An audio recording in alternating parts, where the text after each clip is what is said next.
Good morning, all the dignitaries present here. It is indeed a proud moment to welcome all the eminent personalities on the second day of the West Zone Vice Chancellors Meet 2020-21 on reimagining teacher education, vocational education and professional education by Association of Indian Universities and hosted by Jaipur National University. AIU always strives to synchronize the old tenets of education with the fast-moving digital era. And for the same, a conglomeration of vice chancellors from across the west zone of India has deliberated on the theme Reimagining the Teacher's Education. Today is a third technical session on revamping professional education. Professional education has taken a new shape and needs more to be done in the latest changing era.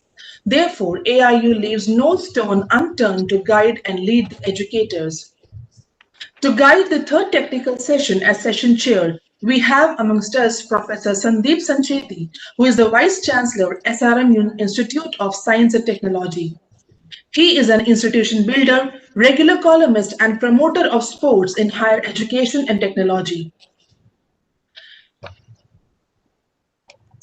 He, Dr. Sancheti headed 8 central government institutions of national importance, thereby setting a record of being the youngest to have done so. He is a recipient of Commonwealth Scholarship and Fellowship under Colombo Plan and was a visiting faculty at Asian Institute of Technology, Bangkok. We welcome you, sir. I also welcome Professor Poonam Saxena as speaker in the session, who is presently the Vice Chancellor of National Law University, Jodhpur. She specializes in family law, property law, women law, and has been involved with teaching and administration for the past 38 years. She has been awarded Senior Fulbright Fellowship. She is a Shastri Indo-Canadian Fellow and a recipient of Women and Development Fellow. A prolific writer, she has authored 8 law books. She has also authored a number of articles that have been published in journals of both national and international repute. We have also amongst us Professor Dr. P. Vijayaraghavan. He is the Vice Chancellor of Sri Ramachandra Institute of Higher Education Research Institute, Chennai. He is a member of the board on the Examination Section, Human Resource Recruitment Committee and Promotion Committee. He also established information cum telemedicine centers at Kolkata, Siliguri, Guwahati and Durgapur. He is also responsible for bringing about collaboration with hospital organization in the Northeast towards state-of-art healthcare delivery. We welcome you, sir. Our next panelist of the session is Dr. R.C. Agarwal. He is presently the Deputy Director General and National Director of National Agriculture Higher Education Project. He is a Fellow of National Academy of Agricultural Sciences and many other academies. He is a recipient of Dr. M.S. Randhawa Award of NAS for outstanding contributions in agricultural administration, Digital India Award of the Government of India, conferred by President of India, and many other national and international awards. We welcome you, sir, in the session. Now I request Professor Sandeep Sancheti to chair the session and take the session forward. Sir, please.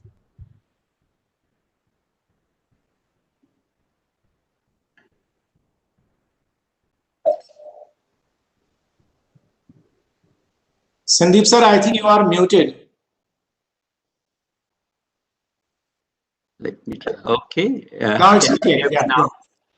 Yeah, it's okay. Okay. Good morning, everyone. And thanks to Dr. Blasi for generous introduction of all of us as the panelists here. Many thanks to Association of Indian Universities, AIU, and JNU Jaipur for hosting this event, the West Zone Vice Chancellors Meet 2020-21. I also welcome many distinguished colleagues from AIU, particularly Professor Pankaj Mittal, also colleagues Professor Raina, my co-panelist Professor Poonam Saxena, Professor Vijay Raghavanji, Professor R.C. Agarwal Saab, and all other leaders of the academic world. Welcome to this third sessions, day 2 of the event. We have been entrusted with the task of taking you through a session on revamping professional education. Of course, it's under the broad theme of reimagining teacher education, vocational education, as well as professional education. We are very happy to share our thoughts and our views on the important subject because professional education is what has contributed to India's success in the higher education space. If Indians are wanted outside India, either for higher education or for jobs or for IT sector, I think the professional education has really contributed to that. And in this context, the session has been set up very nicely by the organizers because we can see that all the required expertise of what we call agriculture, legal, medical, and engineering education, technology education is together. I wish there was probably one more on the management because that also broadly falls under the same professional education. But anyway, it's all right. We'll try to cover those aspects also if we get to touch upon that. And I'm sure most of you will have time to deliberate with us on some of the common aspects which are in the form of open house discussion. Organizers have scheduled a very good open house session for 45 minutes after we make our presentations, which are limited to 5 to 10 minutes. So I'm sure all of you will be involved. Please keep firing your points or pointers or questions and answers or any views if you have. We'll be happy to take them up with you. So I'll take just a couple of minutes to set the tone, and then I'll invite the three distinguished panelists who are here for their views, and possibly after that we will have the open house and then conclusion, and that's where I'll share my views once again a little bit more.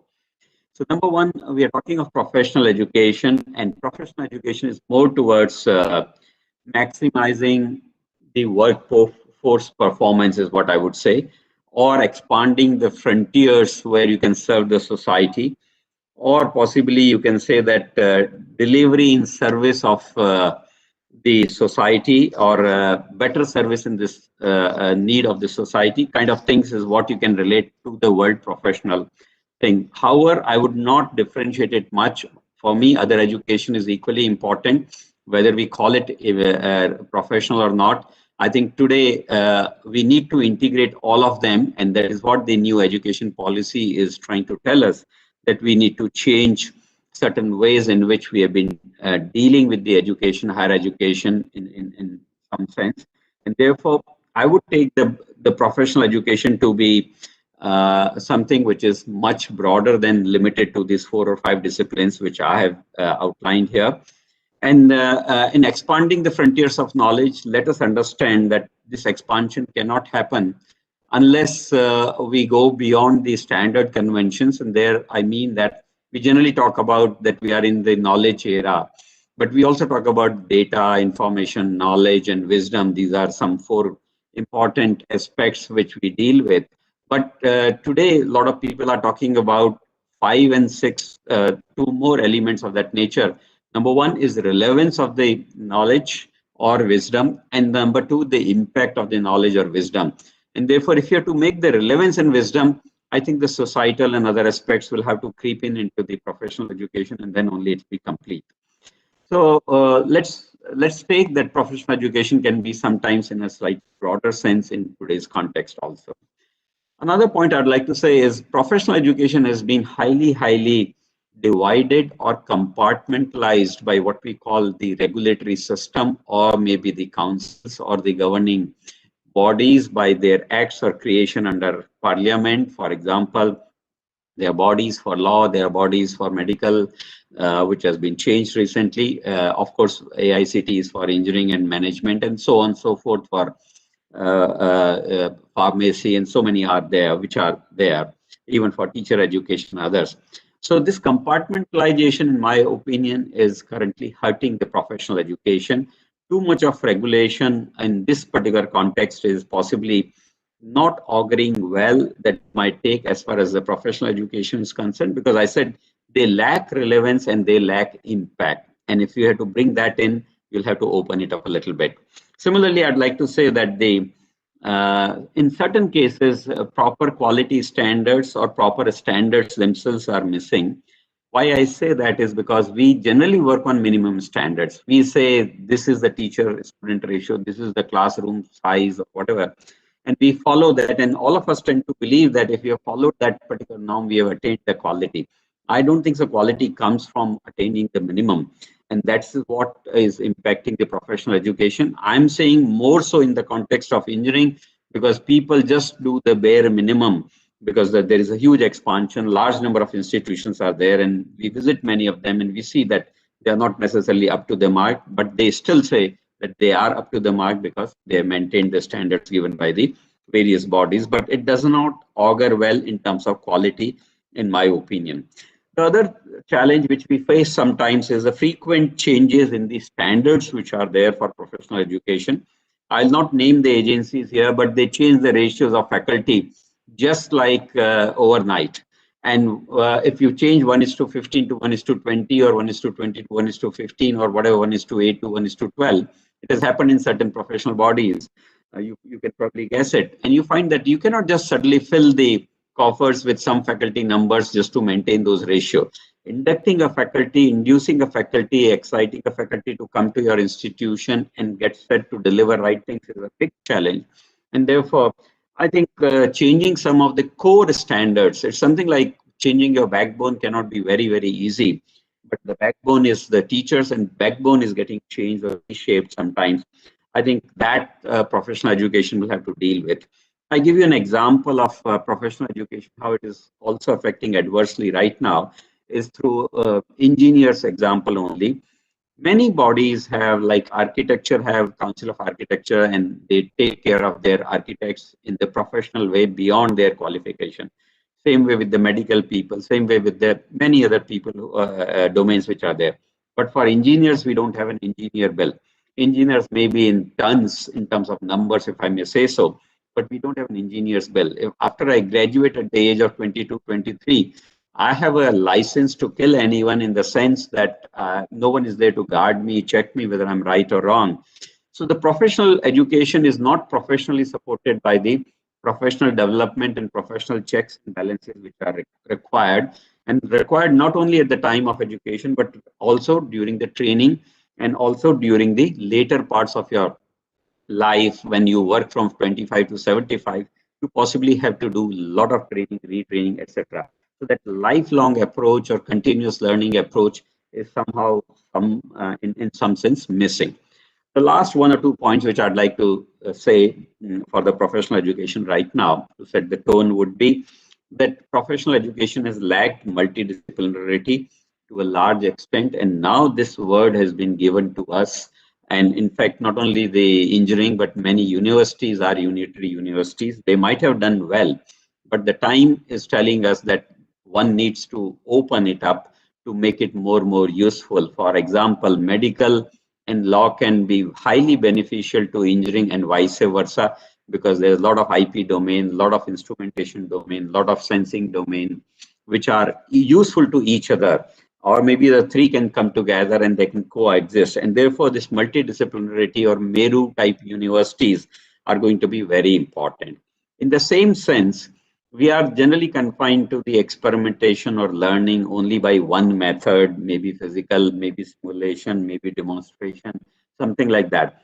I would simply say that if you have to improve the professional education, you have to make sure that you do all the three. You demonstrate to give the concept and the feeling, then you allow the physical things so that people can perform the experiment, and then you allow the simulations so that it becomes very extensive, because in simulation you can play with the system very largely under extreme conditions, which otherwise in physical may not be possible. I think those things should be allowed in the professional education or become the standard norms for the professional education, and then only we can revamp it, in my opinion. Otherwise, we'll do good numbers, but we'll still keep suffering from the point of view of the quality or overall acceptability. And now the last point for me, I would like if some of my distinguished panelists can answer this question also while they're addressing their viewpoints on this subject.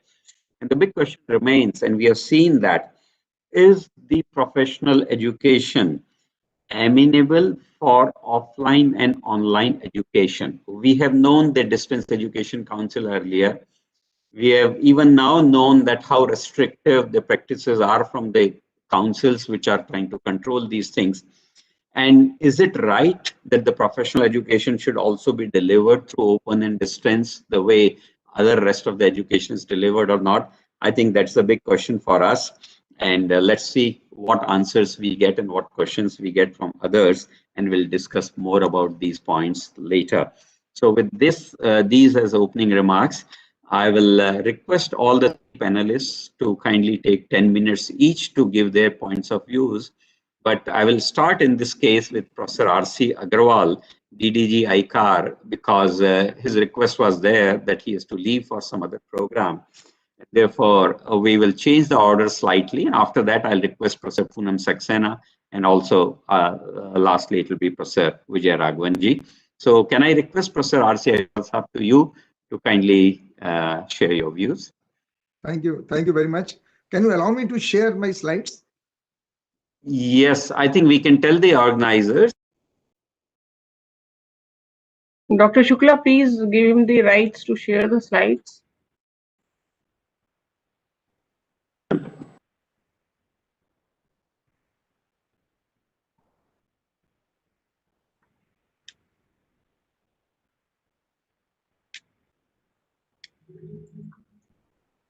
Thank you. Thank you very much. So first of all, let me thank the AIU, especially Dr. Pankaj Mittal, the organizers for this West Zone Vice Chancellors Conference, that they have included the agriculture education in this conference, because agriculture education is not well known, is not very popular, though it has a very important role to play for our country and to meet the various challenges. Let me share my slides. I hope it is visible now. Yeah, We have visible. Yeah. It's visible. Thank you. Thank you. Thank you. As it has been rightly pointed out in the inaugural about the importance of this professional education. So keeping those, there are very relevant points have been told for this vocational education and for this professional education. So I'm going to talk about this agriculture education in this 10 minutes time. I am working as a Deputy Director General, Agriculture Education in the Indian Council of Agricultural Research, and I'm also handling a World Bank project. It's a mega project for improving the quality of agriculture education through the World Bank, and that is called National Agriculture Higher Education Project. In this, first of all, we have to understand that the agriculture education has its root in the land grant system of the USA. On the same pattern, this was started in India also. And if you see the land grant pattern, the important thing of land grant pattern was that the land was given, and then the universities were asked to have the three important components, and those three important components were research, education, and extension. So this is the primary mandate, and this is how it differs from other kind of education. So all these three components are the part of our agriculture education. So you cannot disintegrate any one of these parts to make the agriculture education more effective. Now, if you see how it has contributed, the Indian Council of Agricultural Research and the universities, you can see now how we are self-sustained in any kind of food. Whether it's a milk, you see in milk we have white revolution, how we were performing in 50-51, how we are now in 17-18, and now if you see the latest figures, they have further increased. So in milk itself, you can see there is an increase of more than 9 times from 50-51. In horticulture, 3 times. In cotton, it is 11 times. Food gains more than 5.6 times. So like that, we have a lot of improvement, and the main contribution goes through the agriculture. In X, you can see 47 times there is a production increase. So the mandate of the agriculture education, the education division of ICR, which I am heading for the agriculture education through this agriculture universities, is mainly to plan, promote, and coordinate the agriculture education in the country. So that is what we give the directions to the universities. Though, as you know, the agriculture education is a state subject, so it is only a guidance kind of thing which we have to give, and we support through the financial way also universities for many activities. Now, if you see the landscape of agriculture education in India, you will find we have a total of 74 agriculture universities. I'm not including the private universities here. Private, again, we have around 60 more universities which have this agriculture. So we have 63 state agriculture universities. We have 4 deemed universities which are part of Indian Council of Agriculture Research. Like one is Indian Agriculture Research Institute. We have Central Institute of Fisheries Education. We have veterinary education. So like that, we have 4 deemed universities. 3 central agriculture universities. We have 4 central universities like Aligarh Muslim University, Banaras Hindu University, which have the agriculture faculty with them. So total we have 74. And through the education division of ICR, we just provide the quality assurance, and for that we have various mechanisms which we have made it make available to all the universities through various programs. Like the latest changes which we have made is 4-year UG program, which we made compulsory in 2016 itself. We have made it compulsory the accreditation of the universities, which we do. We are responsible for accreditation of universities. Presently, out of this 74, 64 have been provided this accreditation. Dean's Committee, every 10 years we have the Dean's Committee, but now because of new education policy, we are going to have another Dean's Committee. And like that, we have minimum standards and many more things.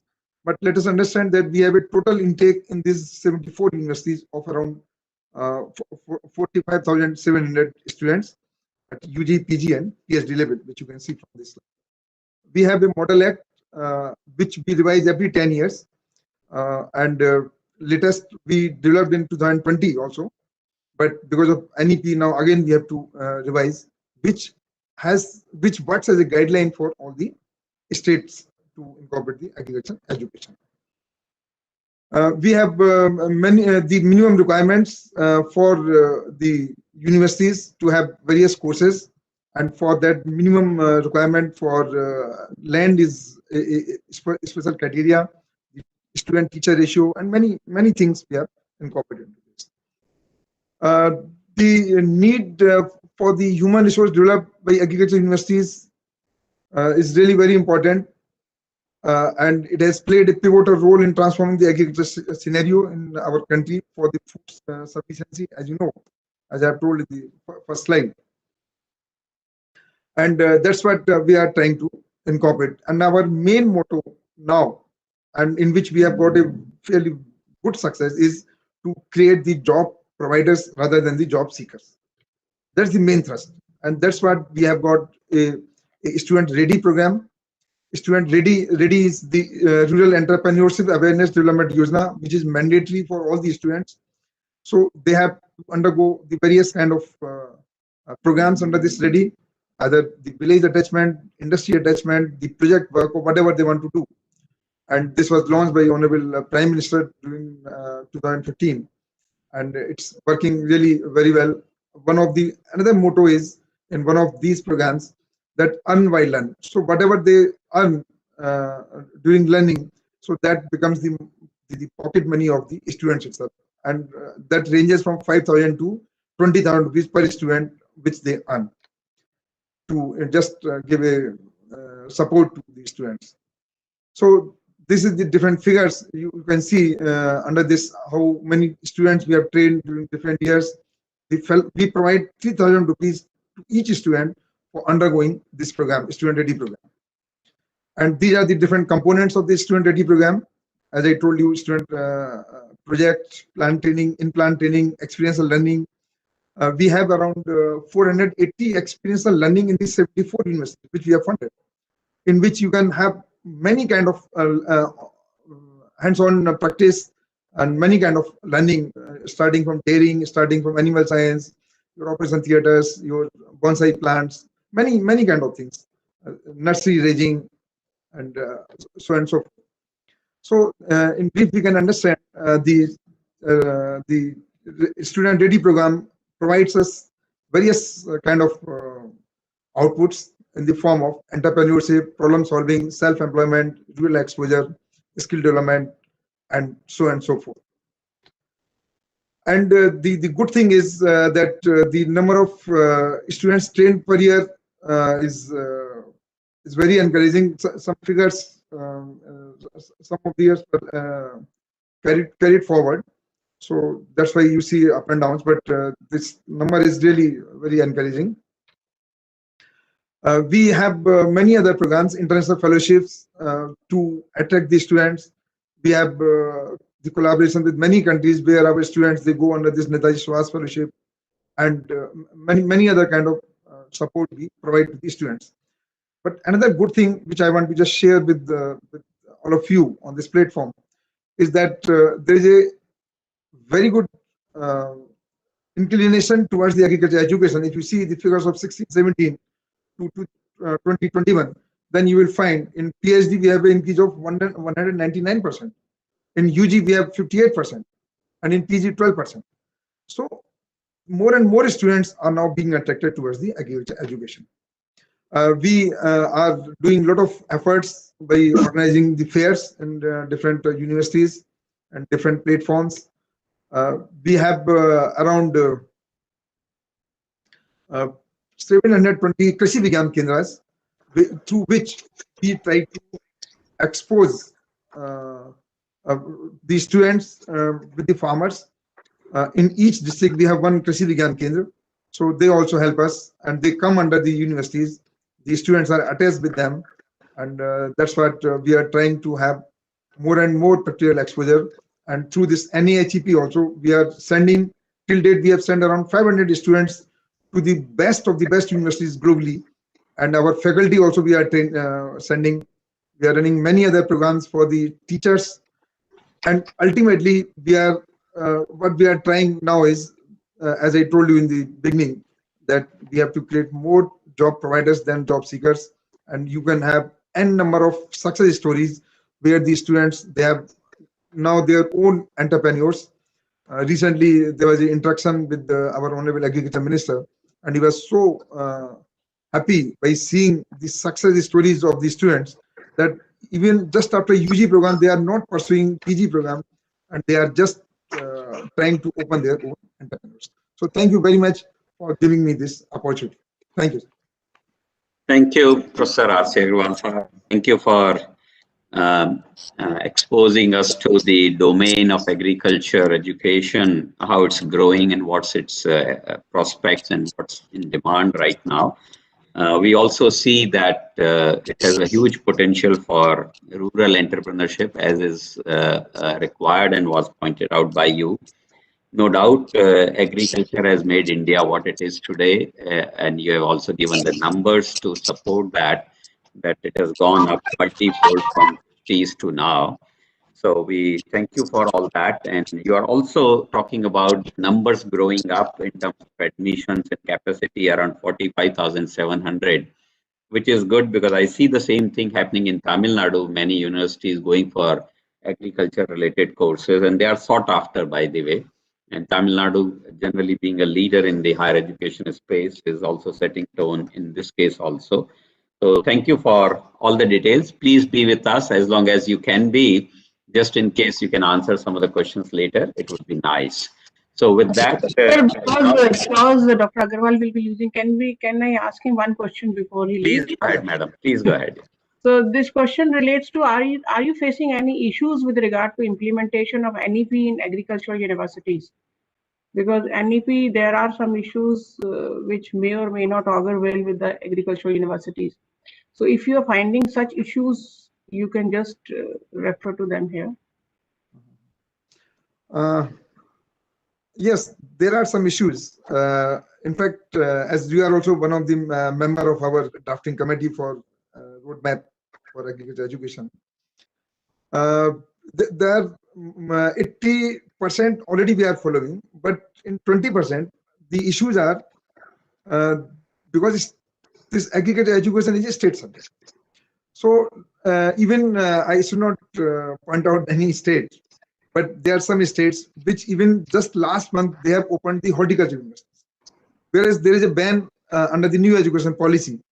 So which is the agency which can stop the states not opening this unitary universities? So there's no requirement of horticulture university now. There have to be university, general university, which, or you can open the new colleges, but not mushrooming up this multiple universities. Like I can give examples. One single university has been converted into 6 universities.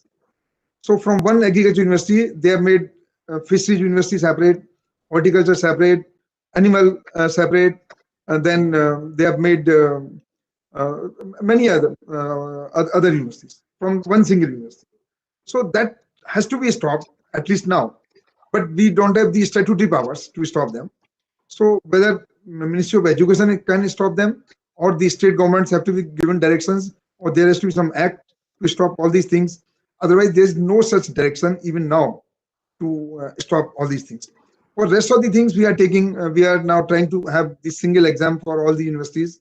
Already we conduct one exam for all the universities, and we are going to have the Dean's Committee to again have multiple entry, multiple exit, how we can reorient the student AD program and first year, second year, third year, fourth year, all that we are trying to. But that is the main bottleneck, which even today, I think in every month I get 5 VIP references to open the new agriculture, new universities, which deal with this single domain, either horticulture or fisheries or animal science or something.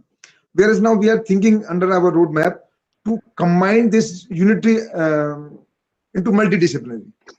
So they are going other way around. So that is the difficulty which we are finding. We are not able to know who is the agency who can stop them and what can be the provisions to stop them.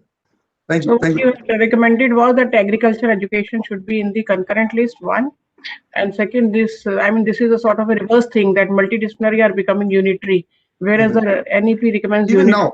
now, even just 15 days back, there was a gazette notification from one state. I'm not naming the state, that this new horticulture university has come. Please include in your list of ICR.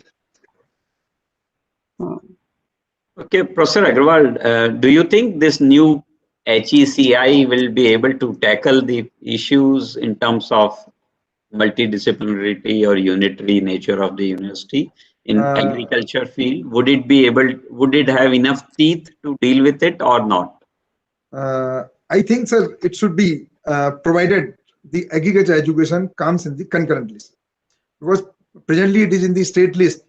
So the state governments, it is not a mandatory to accept whatever we say, but from ICR they follow 99% whatever we say as a part of good gesture, but not as a part of our directions, because we have a very good relationship. We always provide directions for the quality, we always provide the financial support and many kind of things, but at any stage we cannot force them to accept this.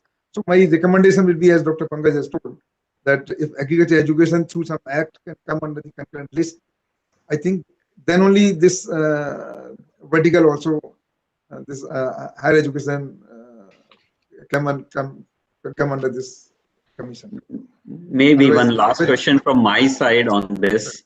Who should bell the cat in this case? Who should move this proposal for a new act to bring it on the concurrent list? ICAR? We can move it, but I am waiting for this commission to take shape. Okay. And because we have been given, I think we have been given a role of professional standard setting body. Okay. So we will be part of those verticals.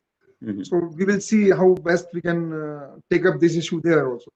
Great. We will always be in support. We have moved a number of times, but we have not been successful in getting it approved. We have moved number of times. Okay. Okay, sir. Great. Thank you. Any other quick question to Professor Agarwal? May I?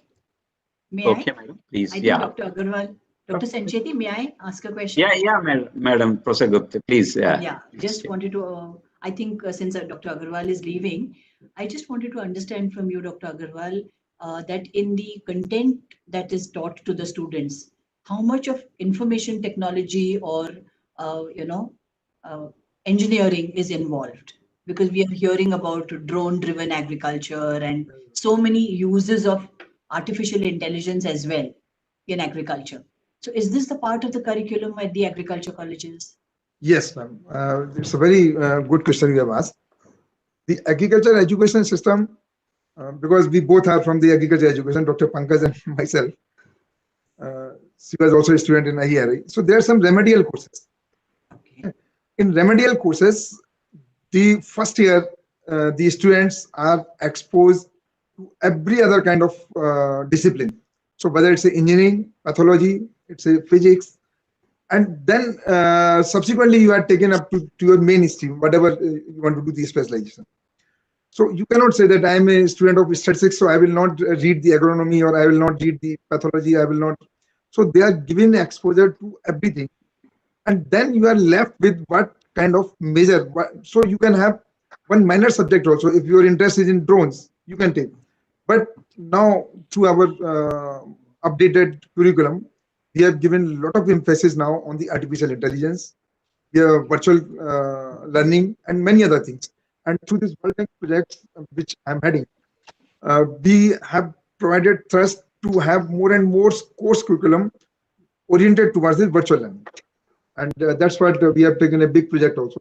So every kind of the challenge which our country is facing, we have reoriented our education for meeting all those challenges. Like, I'll just give you an example. Rather, I have given directions to all vice chancellors that the students should take up their projects related to the national importance, like 5 trillion economy, doubling farmers' income, your more crop per drop. So whatever our Prime Minister is saying, whatever our Niti Aayog is saying, so their research programs should be oriented towards those national problems.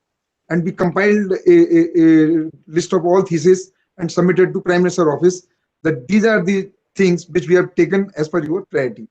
So you have rightly pointed out, and our government priority is now for the artificial intelligence. So now we are also giving thrust, and in all course curriculum we are incorporating this. Thank you, ma'am, for the interesting question. Thank you, Dr. Agarwal. Thank you, Professor Agarwal. I will now, thanks for your all inputs and your points. We'll now move on, and I invite Professor Poonam Saxena, Vice Chancellor, NLU Jodhpur. Madam, sorry for some delay. Please, if you are there, you can kindly start. Good morning, everyone, and thank you so much, Professor Sancheti. It's a pleasure to see you again. Thank you so much. Pankaj Mittal, AIU, everyone.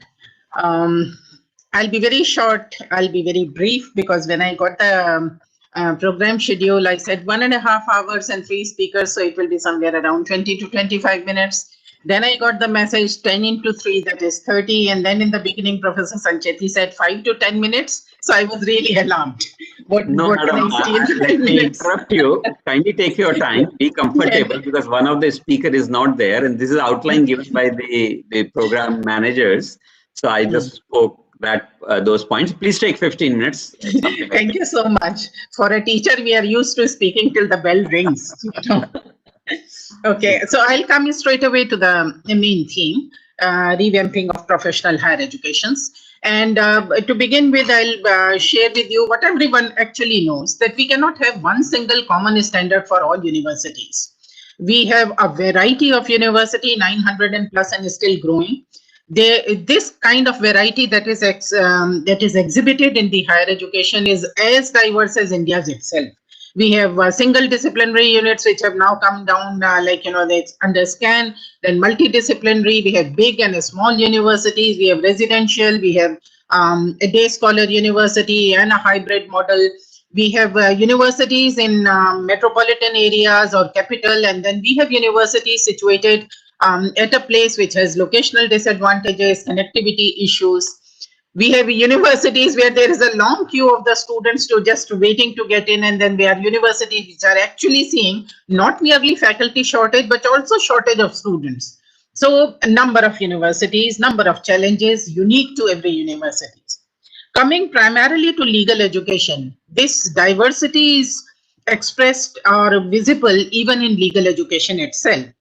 I think it is remarkable when we talk about legal education that we still have on paper legally and very viable, functioning, two different kinds of courses giving more or less the same kind of a degree. We have a 3-year LLB program and we have a 5-year LLB program. And not only that, the 3-year program that is offered after a graduation degree also has some variations. It can be plain and simple, any graduation studies for general 3-year LLB program, and it can be a professional education-based graduation degree for again a 3-year program, just as we have IIT Kharagpur.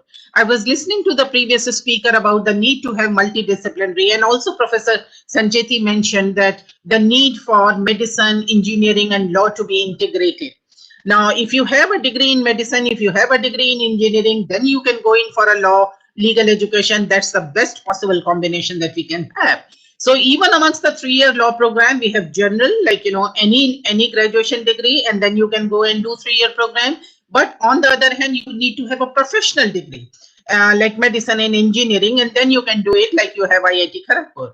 Then you have a 5-year LLB program, and this also shows wide variations. The 5-year degree program is open to students who pass their school 10+2. But here again, you have BA LLB honors, you have BBA LLB honors, you have BCom LLB honors, and you have BSc LLB honors. And these subject various disciplines, like for BBA, BCom, BA, and BSc, they are taught along with the law subjects in the formative years of the 5-year program. The third kind of disparity, or not disparity, variety that is available in legal education is the kind of examination system that are held and the way the teaching pedagogy is molded with respect to the time duration where it is to be imparted. You'll be amazed that even now we have 3 kinds of teaching evaluation system based in legal education. One is the annual system is still in the 3-year course, where the whole year you study and you take at the end of the year an examination. In a way, 3 times in the entire career you will take the examination, and it is only annual. The second system is a bi-semester, like 2 semesters, and it is available both in the 3-year program as also in the 5-year program. So you have 6 semesters and you have 10 semesters. And the third way it is administered is through a trimester. The leading law school in India, that is NLS Bangalore, and closely following NLIU Bhopal, they follow the trimester system. So you have 60 annual examinations here in the 5-year program. So the kind of wide variety that is available in this law education program is immense. The controlling agency or the directory education agency is the Bar Council of India, that ensures quality standards in imparting of legal education, and they are doing a fairly good enough role. They tell us they have drawn a basic curriculum, and in which there are certain compulsory papers and then optional papers. Now, in which particular semester the compulsory papers will be offered or the optional courses will be offered is totally up to the institution, and they do it. So while there may be a commonality of subject, there is no commonality as to in which particular semesters they will be taught. Now, when we talk about legal education and education in general, I feel that despite the fact that we do subscribe to the nation, that the purpose of education, be it whatever kind or discipline is, that we churn out good quality human beings, I firmly believe that one of the major purpose of education is to be able to make our students relevant to society and employable.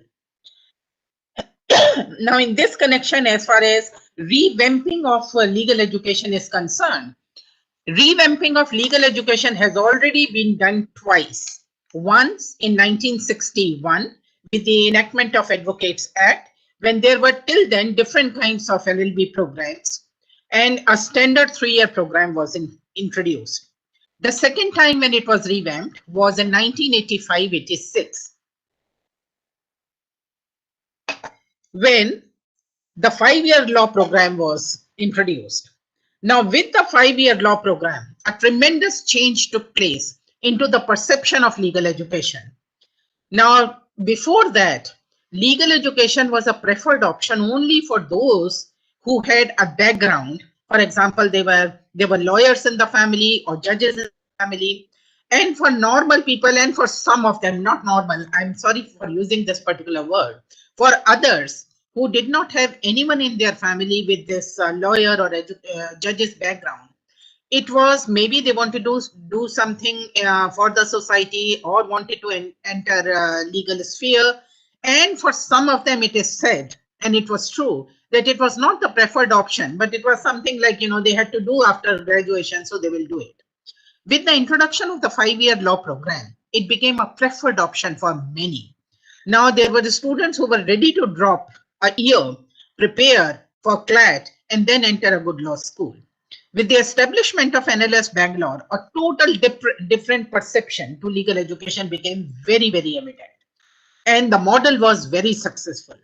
For example, now, all the legal institutes that are coming up, or the institutes that are offering legal education are offering a 5-year law program. Some of them still offer both 3-year as well as 5-year, but the concentration is now on the 5-year law program.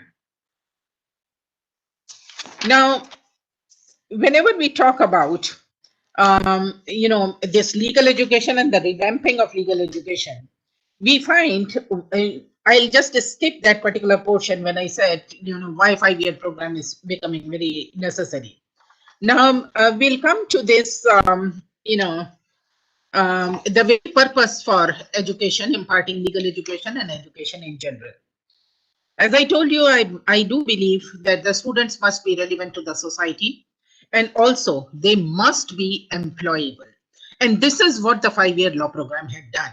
And therefore, it became a success model.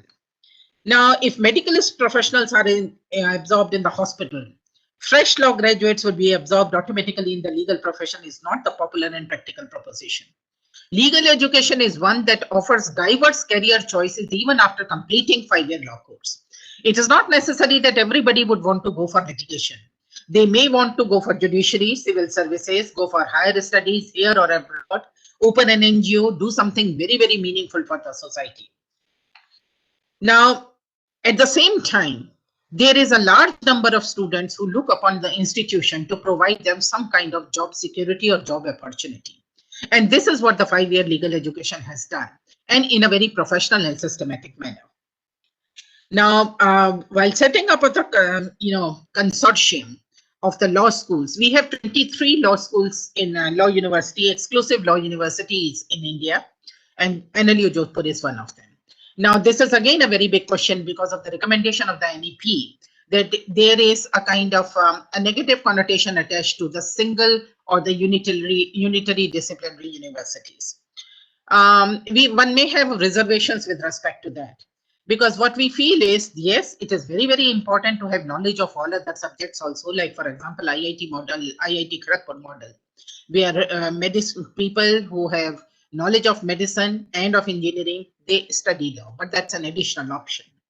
With the BSc LLB, BA LLB, now we know that even at the 10+2 level, students have a basic understanding of science, arts, commerce, etc., etc., and they have a variety to choose from, and then they go for legal education.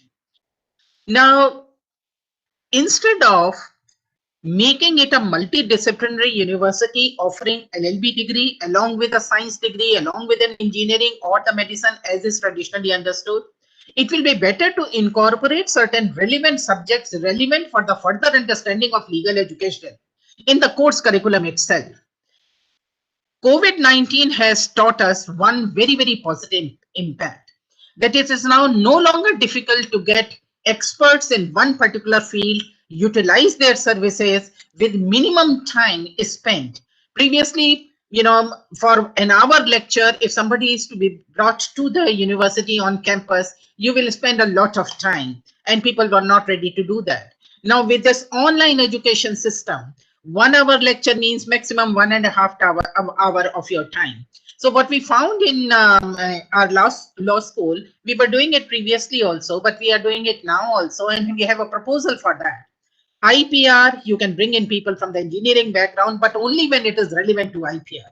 Cyber security, cyber laws, these are the subjects that require inputs from other disciplines also. And you can definitely have experts sharing your views with the students who are interested to do that, rather than having a separate wing of engineering and medicine, etc., in a law school itself. What I believe, I may be wrong, one cannot come up accurately on all the aspects. What I believe is that there are certain disciplines that need a unitary focus with supplementation from others. So if you have a focus on legal education and provide the best with which a student enters a law school, then that will be better, rather than having different programs and doing little justice to each and every program.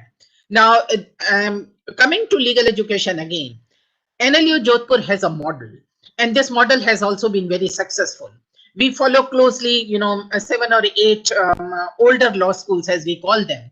They follow a particular model, and the main emphasis is not merely on the overall development of the student, because we are very conscious of the fact that these are the people who have entered the law school after 10+2. So this is the first institution after their school that they will be entering, and will be here for a period of 5 years. And from an 18-year-old, it is amazing to see the transformation of an 18-year school student to a mature, polished lawyer, and with a job in his hand. So what we feel, what my perception and the perception of several of us will be who are in the education, that employability, churning out good values in the students is mandatory for any educational institution. And employability is very important. At the time of counseling, when we sit there along with the students and the parents have only one concern. What will happen at the time when the student finishes the career? Will he be employable, or will he have to do everything himself? At NLU Jodhpur, what we do is compulsory internship is one of the basic criteria, as the Bar Council has also suggested. Right from first year onwards, first semester is over, and then they go for compulsory internship, and they're graded. One with the trial court lawyers, the NGOs, then with the high court lawyers, then with the law firms, Supreme Court judicial clerkship. They have done it all. Just imagine a third-year law student sits in the chamber of a high court or a Supreme Court judge, does research on a particular judgment that is to be delivered, and helps the judge writing a judgment. This is the practical exposure that he gets. Similarly, when they go into a law firm, and in the law firm they are asked, the first thing is work ethics and maintaining of the decorum of an office, and they work on the real cases. This is the kind of practical exposure that they get. Besides the other things that virtually every law school does, the exceptional, the other thing that makes it a coveted institution is the fact that the students are somehow assured that by the time they go into the 4th year and the 5th year, they will have multiple job offers in their hands. So when they work in law firms, they get pre-placement offers. When they get judicial clerkship and get a first-hand experience of what the court is about, in comparison to the occasional court visits that were done previously by several law schools, some of them don't even do that. That makes them the biggest, in an advantageous position in comparison to the others. Now, the other thing which is very important for these people is the involvement in community welfare schemes. Now, all law schools do that. With the mandate of the government to adopt villages, that has virtually been an exceptional thing. And a village is adopted, and law schools students continuously visit the school, visit the community. They in the villages, what they do, they first focus on the school development, the local school. They interact with the local students, school students, engage them in the various programs. Sometimes even they take the English speaking classes, when they are in the villages. They involve the parents in income development program. For example, NLU Jodhpur students had organized, they had collaborated with some tailors and imparted training, stitching, tailoring, stitching and other things to the local village women. And then when they finished the products, by giving them material, they had again engaged with another NGO and shops in the local vicinity to sell their products. This kind of, these kinds of activities help the students to have a bonding with, quote unquote, we should not say it, but with some, community members who are not as privileged as they are. These kinds of things. Now, one of the major programs that NLU Jodhpur students had undertaken, and that was remarkable in education sector, was helping the students, helping the children of laborers and other underprivileged class to have admission in good schools under the RTE. They, in 1 year, they got 156 admissions. In another, they were helpful in securing the admission of 196 students consecutively. And then they also ensured that these students do not drop out by conducting even classes for them. There's kind of things. That, and another thing, the students are very aware, they're very enthusiastic, give them proper guidance and they can virtually work wonders. They also organized a Shramik train for around 1,000 migrant workers who were stranded during this COVID-19 by collaborating with the NGOs. So if we're not merely in the working in an elite atmosphere with 100% placement, that is one of the most important thing in law firms, domestic as also foreign law firms. I'll just sum up with some basic points as far as legal education is concerned and the need of the hour. My summing up points are: one, that the institutions need to create an atmosphere of learning for both the students and faculty. Regular faculty development programs are very, very important. And a good educational institution is known by the quality of students that it attracts, because it is basically student-centric institutions. If you have good quality students, they will actually force the teachers also to do their homework and come prepared in the class. It's very difficult for a teacher to come unprepared in the class and stand before students who are ready to ask them questions and virtually forcing him to go to the library. Good students, good quality faculty. And now for faculty development programs, you have access to willing experts from across India and also the globe through this online platform. Regular faculty development programs and making a provision for a conducive atmosphere of conducting and publishing further research in their area of specialization is something that the institution must facilitate. Providing facility of practical training to students in the chosen area by way of university arranged internship and clerkship. That actually helps them a lot when you have a full-fledged placement center that actually arranges internship for you. The rest is your job. You do well, you'll be well, and you'll be absorbed. Employability mechanism must be put in place by the institution by arranging for placement with companies, etc. on the campus, so that while in the 4th or the 5th year, they have jobs in their hands. Facility of practical training to university in the chosen area, therefore, is a must also. We must engage students in productive community activity. And lastly, engage with the local lawyers, with the institution providing a specialized training. One of the things that I would like to share you in the end. We may be an institution which has a very high ranking in NIRF. We are 5th in legal education institutes. At the same time, we owe it a duty to the state where we are situated in, and also to see that other law schools in that particular area associate with us. And the young lawyers also are associated with us. For this, in the state of Rajasthan, in association with the Bar Council of Rajasthan, NLU Jodhpur on a regular basis, biannually, conduct extensive continuing legal education programs for the young lawyers in the 1 to 5 year of experience. They come on the campus and the number usually varies from 250 to 300. This is done usually at the time when we are having a break. They come on the campus and get exposure to NLU Jodhpur faculty, top jurists of the country, lawyers of the country, and then they are told about the recent developments, latest development in law, the new trends, new subjects that are becoming relevant to the law, new areas that are becoming relevant to the law which were unheard of. And this program has been extremely successful. We have already done it around 40 times. And then the students from the local area, they can also be brought in along with the usual legal aid services whereby the local community is engaged here to provide legal opinion on certain matters by the students. We have a very, very active legal aid and awareness center that conducts the usual thing.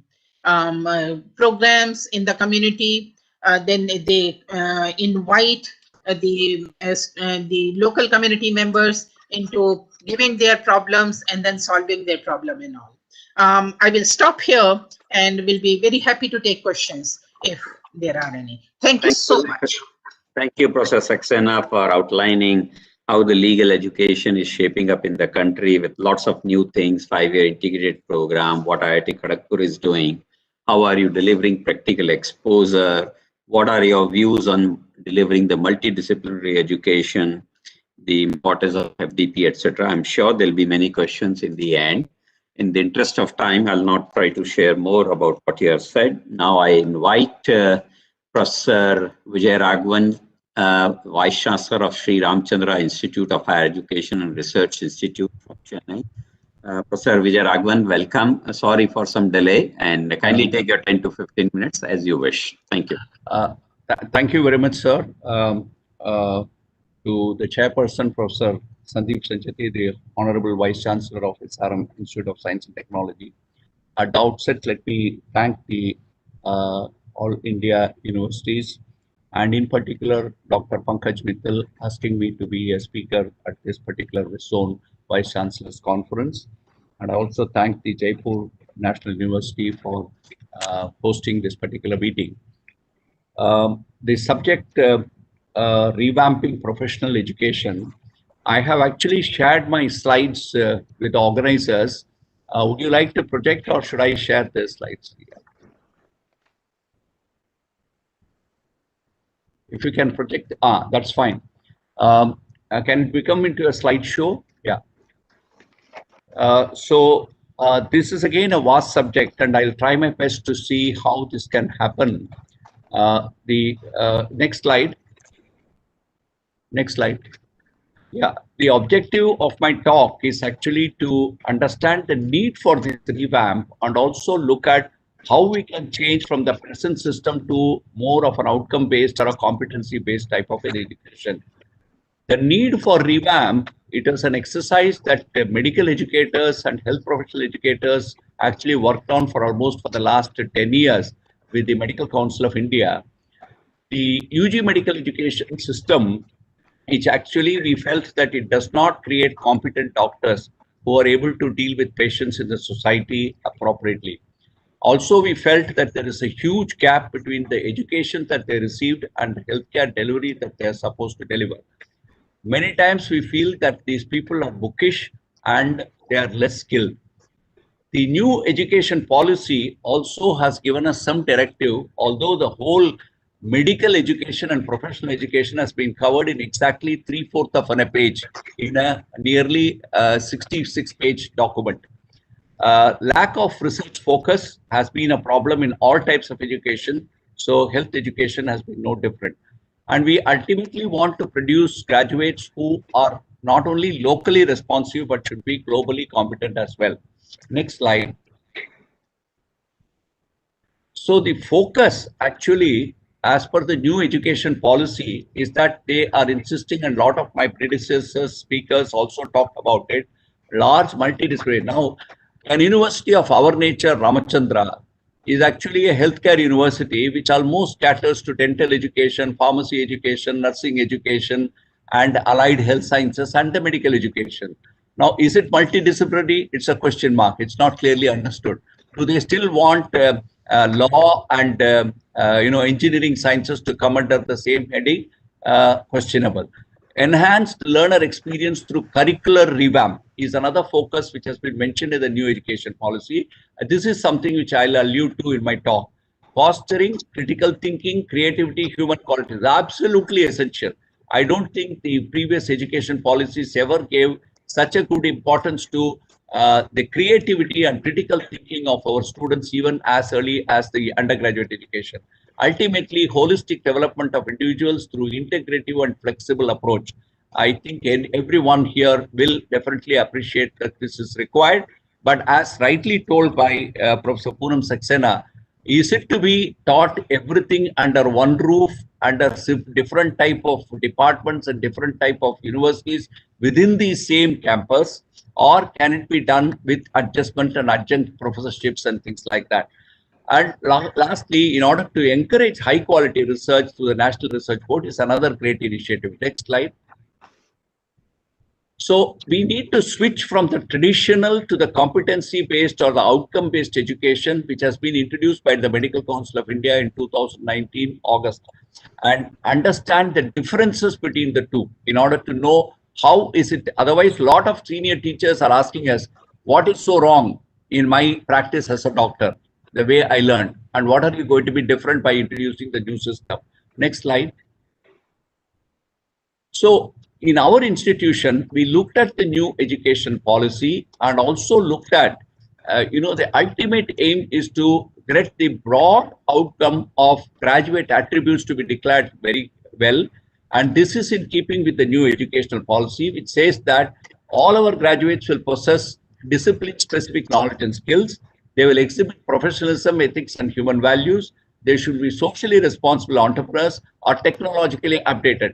When you have that type of a 10,000 feet view about your students, you can actually develop your curriculum as per the global and local needs, keeping in view the statutory requirements and graduate attributes. And these are due to healthcare profession, declaring program outcomes, course outcomes, providing the appropriate teaching learning strategy and the assessment. And most of our health profession education lacks in a very robust formative assessment. We believe in some sort of an internal assessment, and this needs to be really looked at in improving. Next slide. So higher education reforms that are to be proposed in a revamp of professional education is, of course, the request for integration of humanities and arts may be there to an extent, because there are many people who don't even have a capacity to speak the language, which is probably useful across the world, that is probably English. And flexible and innovative curriculum and 21st century skills like technology enhanced learning, learner support. These are things which are coming in a big way into medical education and health professions education. Next slide. So holistic multidisciplinary education we look at, we also have to create the appropriate conducive learning environment. Next slide. So there is a scope for internalization. So we have to understand that research and innovation have to be given importance. Faculty development was very nicely spoken to. This has been encouraged and sort of embraced by the Medical Council of India since 2009 in a very, very big way. And almost about 50 to 60,000 faculty members, medical teachers have been trained in the basic course workshop, and they also undergo advanced course as well as some specialized programs in medical education technologies. Next slide. So this is this trend and change in the focus in health professional education across the world. The learner paradigm has changed from a teacher-centered approach to a student-centered approach, from being an informative curriculum to a formative and a transformative formative curriculum. The type of curriculum, again, was discipline-based, subject-oriented in the past. This is becoming more and more problem-based, competency-based, and health system needs-based. And ultimately, the aim is to provide a professional who is an effective change agent for the community. Next slide. So these are some of the standard competencies, a global competency that is expected out of a professional. He should not be a bookish medical knowledge alone. He should have patient care attitudes. He should have interpersonal communication skills, practice-based learning, professionalism, and system-based practice. Next slide. So ultimately, in a competency-based education or an outcome-based, it is the entrustable professional activities that is most important. And I want all the vice chancellors to understand this is the most difficult exercise, to define and identify the critical activities that constitute a specialty or a particular MBBS doctor, the activities of which we would all agree should be only carried out by a trained specialist. Now, this is the most important crux. Even for an MBBS, we should be able to say what are the things that he can do and what are the things he may not be able to do. Next slide. So in CBME, actually the change is from defining only the educational objectives and having a summative assessment in the traditional curriculum. We are actually going to the root cause of what are the health needs of the society. Based on that, the competencies and outcomes have been defined. The curriculum is designed as per that, and appropriate formative and summative assessments are sort of made. Next. So ultimately, we all agree that assessment of learning is what we do in our system. There should be a lot of scope for assessment for learning. And ultimately, the student views what is going to be assessed, and that's exactly what he learns. And in the CBME system, my earnest appeal is that the formative assessment has to be greatly focused and strengthened. Next slide.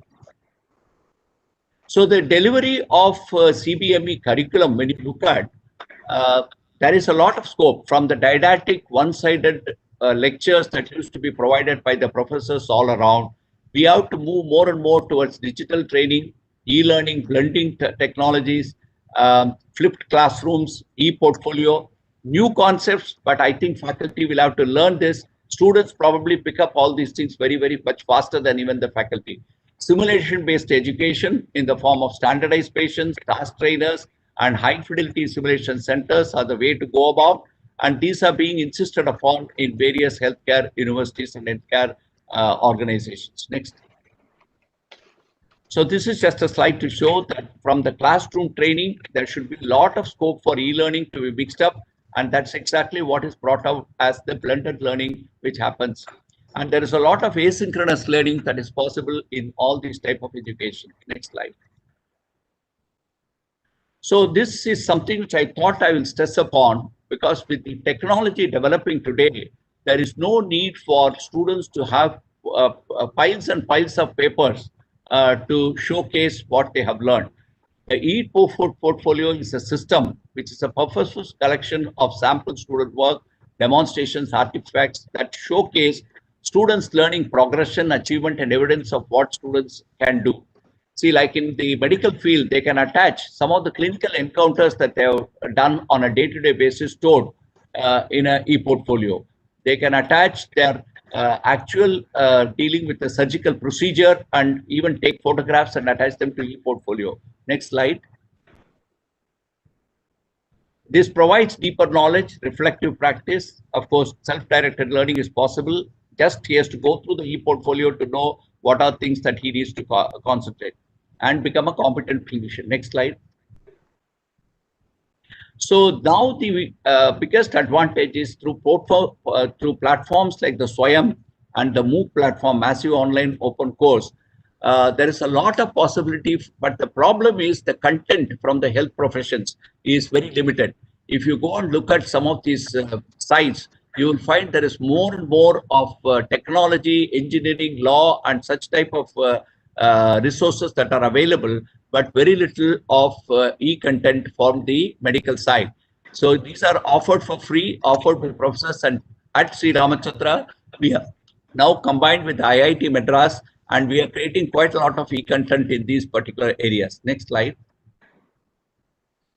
This is simulation-based learning that I'm just showing you a picture that how it is possible in a medical environment. In contrived situations, students should be allowed to provide care, and these actually conform to good patient safety regulations and cost-effective training and treatment. Next. Next slide. These are again showing the skills lab. So ultimately, you would find that institutions have to adapt to some of these revamps that we are talking about. There is no use talking on lectures, but unless people are going to implement them on the ground. This is one of the things that I observed even in the new education policy. While a lot of high ideals are being talked of, How exactly this is going to be sort of done on the ground has probably needs a lot more strengthening. IT adaptiveness to all this is important. Of course, at the end of the day, it will lead to improved student outcomes and improved decision making. Next slide. So in conclusion, I would like to say that I just tried to provide an overview on revamping health professional education by adopting to competency-based or outcome-based educational system. Thank you for your attention. I'm quite happy to take any questions in this area. Thank you, Professor Vijayaraghavan. I think you very nicely brought out the aspects of quality and the bookish knowledge, which generally a student will kind of keen on or get on to. This is a challenge in law. This is a challenge in engineering. This is a same challenge in agriculture and other domains also.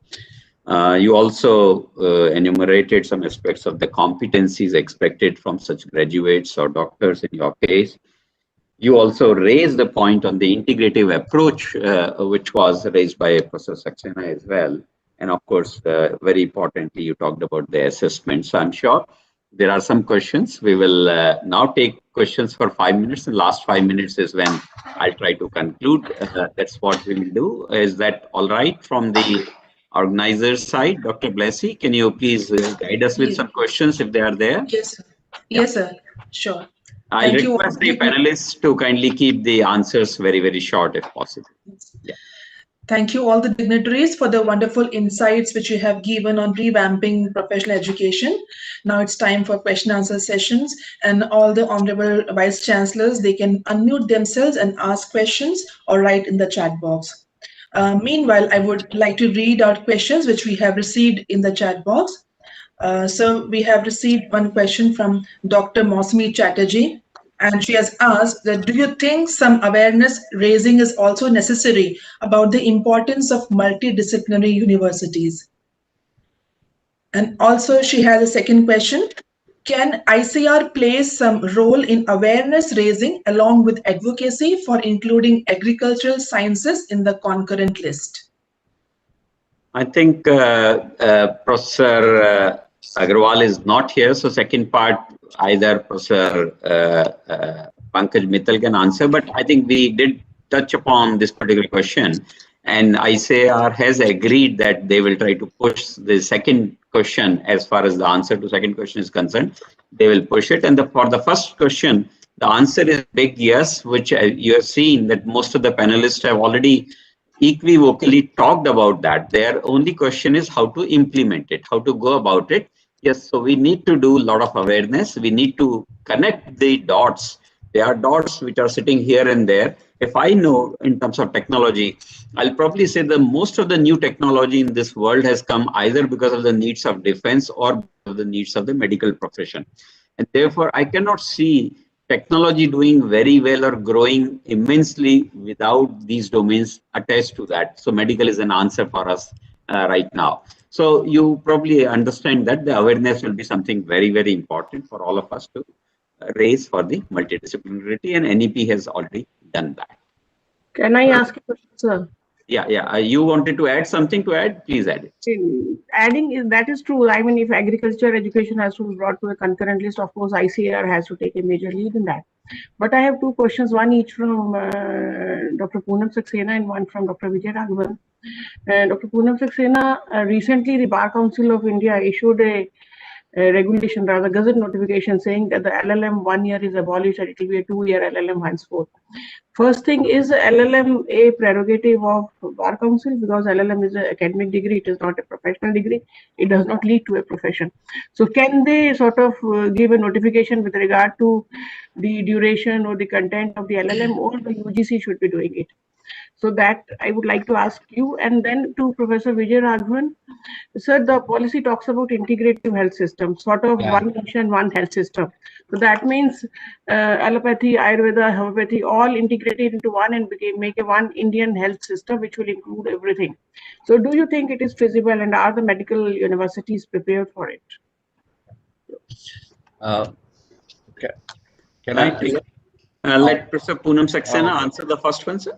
Yeah, yes, yes. Okay. She's there. If she's there, if she's not there, you can lead. No, I'm very much visible, I think, on the screen Okay, also. madam, not on my screen because sometimes they keep Oh. shifting. Please answer the question. Yes. All right. Thanks, Dr. Pankaj Mittal. This is really what everybody is asking right now. As per the Advocates Act, they are to ensure the standards of bar. They control who enters bar and practice. So what they do is they also recognize the degrees of the universities that impart legal education. Recognizing the degree, now they have done it upon themselves that they can also tell the university what are the courses that are relevant for litigation. Now this they are doing it, this is actually not their domain, but they are doing it, and they are such a powerful body that nobody has been able to challenge them. One, what their stance has been, which is totally negated by what I said in my presentation also. Legal education is not only about students going to bar only. They go to civil services, they don't go to judiciary, they go for higher studies, they open, they are entrepreneurs, so they open their own, whatever they want to do. So it is not that 100% of the students that are enrolled as legal education institutions will go to the litigation for practice. So the bar councils claim that they have a right to control complete legal education with respect to that is not appropriate. What they are supposed to do, they hold an all India bar examination, and therefore they control, their level of control comes at that point of time. They conduct an examination, and only those students who come or who hold a law degree from those institutions which are recognized by the Bar Council, they are empowered to take it. That is the way. With respect to the second question, with as far as the post-graduation is concerned, it is not the requirement of litigation or bar also that you must have an LLM degree. LLM degree is totally outside their purview. The way they are doing it is not proper at all. But what they say because we have a control over legal education, we also have a power to see that legal education is being imparted by competent people or not. Competent means, do they have an adequate degree?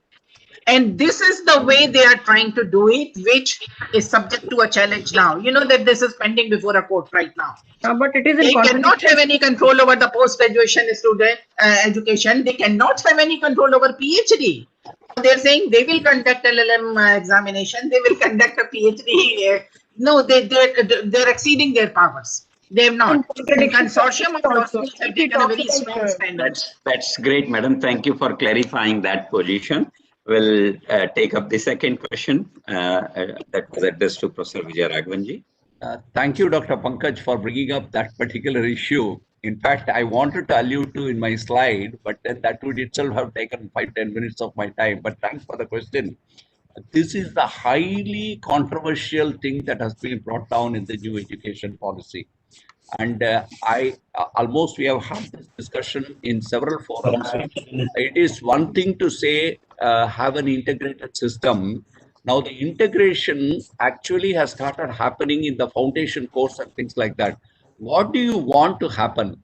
At the end of the day, when a patient requires a treatment, there should be understanding of the both systems, the Ayurvedic or Siddha or Yoga, whatever may be the system. They should know where is their line of treatment, when they should give up and hand it over to the allopathy. Similarly, the allopathic person should know when to hand it over to the other system when it has not worked with some system. I think to get in the integration within the same period of 4.5-5 years in a full way I don't think it's a great idea at all. This requires a lot more of discussion. So even in the 3/4 page that has been covered in the new education policy, about half a page goes on Ayush and how we can integrate the medical education with Ayush. I think this is a little dangerous in my opinion. And even the present thing that Ayurvedic doctors can perform surgery and things like that, I think, those are very dangerous steps that may not be the true requirement for our country. So that is my view. I think that integration in so many other areas are possible, but this type of an integration, Yes, definitely the allopathic doctor should understand Indian system of medicine. No doubt about it. That can be brought out in so many different ways, in your foundation course or any other small, concise elective program. But to say that they should learn both systems together, I think would be defeating the purpose. Thank you, Professor. We'll go to organizers. Do we have time for one or two questions, or should I try to conclude? What is your advice, Dr. Blessy? Sir, we are not left with much time now. It's from 12, we have the AIU business session. So, Okay, sir, okay. So I'll try to conclude in 2-3 minutes. I hope that much time is available. We had yes, questions sir. in between also. So first of all, thanks to all the panelists for excellent views, and of course, some of them were concerning each other also. They were getting into others' domain. But I'd like to rake up one or two more points which were not necessarily touched upon. Number one, we are talking about revamping the professional education. So it's very obvious that the professional education is there, the numbers are there, they are growing. The revamping possibly for me means the better quality, better acceptability, better relevance, and better impact. That is what revamping means to me. And unfortunately, we couldn't touch upon the aspects of accreditation or benchmarking or whatever. What we generally do in India is approvals from those councils, and those only talk about the minimum standards, and everyone feels very, very elated and happy about minimum standards. I think like NBA, which does something for the management or engineering education, focused on engineering education, uh, in great detail. I think something similar should come for the law education or agriculture education or even for medical education. I know some side dishes are already available, like for hospital accreditation, something is there, for lab accreditation, something is there. But the entire program accreditation and regular accreditation should be something very important. I think that will do the real revamping, in my opinion, and that can cover many aspects. The second thing is there was an emphasis from probably from my side also a little bit, and also from Professor Poonam Saxena, that we are going to place the students in some way. I think that has become too much of focus sometimes, at least in engineering. And like we feel bad about everyone going crazy about IIT, JEE for get an admission into engineering in IIT. The same thing is happening with the placements. Rather than learning, rather than engaging themselves with what they want to be or how they want to be, they are just focused on the cracking the job code, cracking this X company or Y company. And in the process, the whole teaching learning becomes distorted. Teachers cannot exert control. I think we should try to refocus professional education. Yes, outcome is important, but the process is equally important for reaching the outcome, and process is getting distorted. So I think removing our focus, undue focus on placement should also be thought about.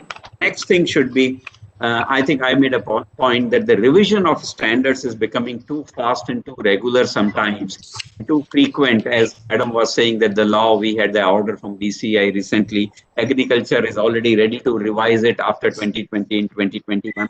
These things also create a lot of confusion amongst students, faculty, and the complete unit as a teaching institution or university. So we should also find some better solutions that these frequencies, we should not play with the structure too much. We should leave enough flexibility so that the body and flesh can be done a little later in a certain way in professional education, because it moves a little faster than the other education. And the final thing is multidisciplinarity. Though there were questions raised, everyone has a question in mind. It's the order of the day. We should find whether integrative approach or whether any other approach, we should find answers to that, to make sure that the integrative approach or multidisciplinarity is delivered. Multidisciplinarity, transdisciplinarity, cross-disciplinarity, these are all basic common. We should try to do as much as we can do within the limitations of the system. So this is what I would like to sum up. Thank you very much to AIU once again. I'll first thank Professor Tej Pratap. I don't know whether he's here or not, the president of AIU.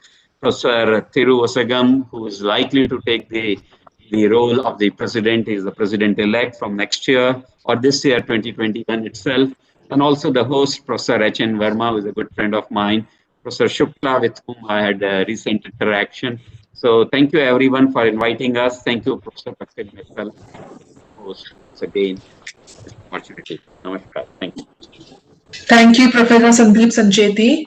I now request Dr. Suren Shukla, Head Center of Excellence, Jaipur National University, to extend a vote of thanks. Thank you, Blessy.